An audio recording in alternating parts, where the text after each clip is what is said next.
મહિનામાં તાપી જિલ્લામાં ખ્રિસ્તી સમાજના અંદાજે 15 થી 20 જેટલા મોટા કાર્યક્રમો યોજાયા હતા। ત્યારે આ કાર્યક્રમની મંજૂરી લેવામાં આવી હતી ખરી? આ કાર્યક્રમમાં આ જે આયોજકો હોય છે તે ખ્રિસ્તી છે કે હિન્દુ?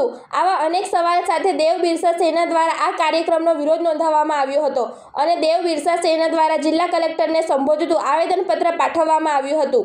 આવેદનપત્રમાં જણાવવામાં આવ્યું હતું કે તાપી જિલ્લામાં સંપૂર્ણ આદિવાસી સમાજ વસવાટ કરે છે। આદિ અનાદિ કાળથી પોતાની સંસ્કૃતિ પરંપરા સાથે જોડાયેલો છે। આદિવાસીઓ પ્રકૃતિને દેવી દેવતાઓના સ્વરૂપમાં પૂજતો આવ્યો છે। ત્યારે તાપી જિલ્લામાં તેમજ સમગ્ર દક્ષિણ ગુજરાતમાં આવા આદિવાસી સમાજને નષ્ટ કરવા માટે મોટું ષડયંત્ર ચાલી રહ્યું છે।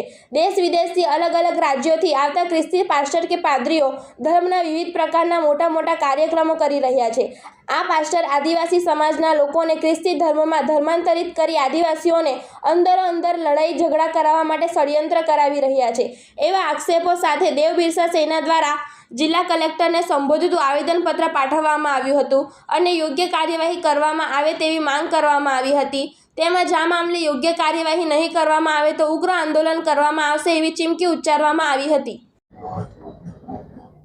હું અરવિંદ વસાવા, અમે આજે કલેક્ટર સાહેબની ઓફિસે દેવ બિરસા સેનાના અધ્યક્ષતામાં એક આવેદનપત્ર આપવા આવ્યા છે અને અમે આવેદનપત્રએ અમારી આદિવાસી પરંપરા સંસ્કૃતિ અનુસાર અમારા ધીચો ચાયના ચાંગિયા સાથે આવ્યા છે। અમારી માંગ એવી છે કે ગત મહિનામાં આખા તાપી જિલ્લામાં આશરે લગભગ 15 થી 20 એવા મોટા ખ્રિસ્તી સમાજ દ્વારા કાર્યક્રમો થયા અને આ કાર્યક્રમમાં આખા ભારત દેશના અલગ અલગ રાજ્યમાંથી પંજાબ, કેરળ એ અલગ અલગ રાજ્યમાંથી લોકો અહીંયા કાર્યક્રમ કરવા માટે આવે છે। તો અમારી એવી દેવ બિરસા સેનાની એવી માંગ છે કે અહીંયા સંપૂર્ણ આદિવાસી સમાજ રહે છે અને આદિવાસી સમાજ એ બાપ દાદાથી ચાલતી આવેલી પરંપરા સંસ્કૃતિ રીત રિવાજ પ્રકૃતિ પૂજક એમાં માનતો સમાજ છે અને આ લોકો ખ્રિસ્તી ધર્મ દ્વારા આટલા મોટા કાર્યક્રમો ભવ્ય કાર્યક્રમો કરે છે તો કેવી રીતે કરે છે અને એ લોકોને પરમિશન કોણ આપે છે? જો અહીં સંપૂર્ણ આદિવાસી સમાજ રહે છે અને સરકારી ચોપડે એક પણ ખ્રિસ્તી થયેલ નથી કે ખ્રિસ્તી તરીકે નોંધાયેલ નથી તો આદિવાસી સમાજમાં આવા બધા કાર્યક્રમો કેમ થાય છે?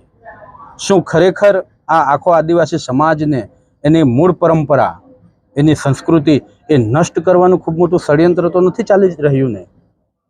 આદિવાસીને એની પરંપરાથી અલગ કરવા માટે એની સંસ્કૃતિથી અલગ કરવા માટે એના બાપ દાદાનો જે માનતો આવેલો છે પૂંજતો આવેલો છે પ્રકૃતિથી દૂર કરવા માટે આ ખૂબ મોટું ષડયંત્ર ચાલી રહ્યું છે એવું અમને લાગે છે।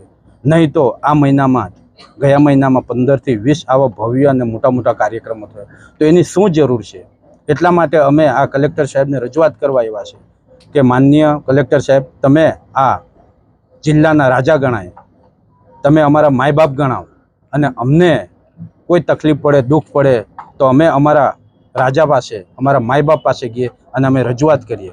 તો અમે કલેક્ટર સાહેબને એવી અમારી માંગણી છે કે જેટલા પણ કાર્યક્રમો થયા છે એમના અમે પત્રિકાઓ એમને આપી છે, એમાં જે પણ આયોજકે જે હેતુથી પરમિશન લીધી છે તો એ આયોજક ખરેખર ખ્રિસ્તી ધર્મ પાળે છે?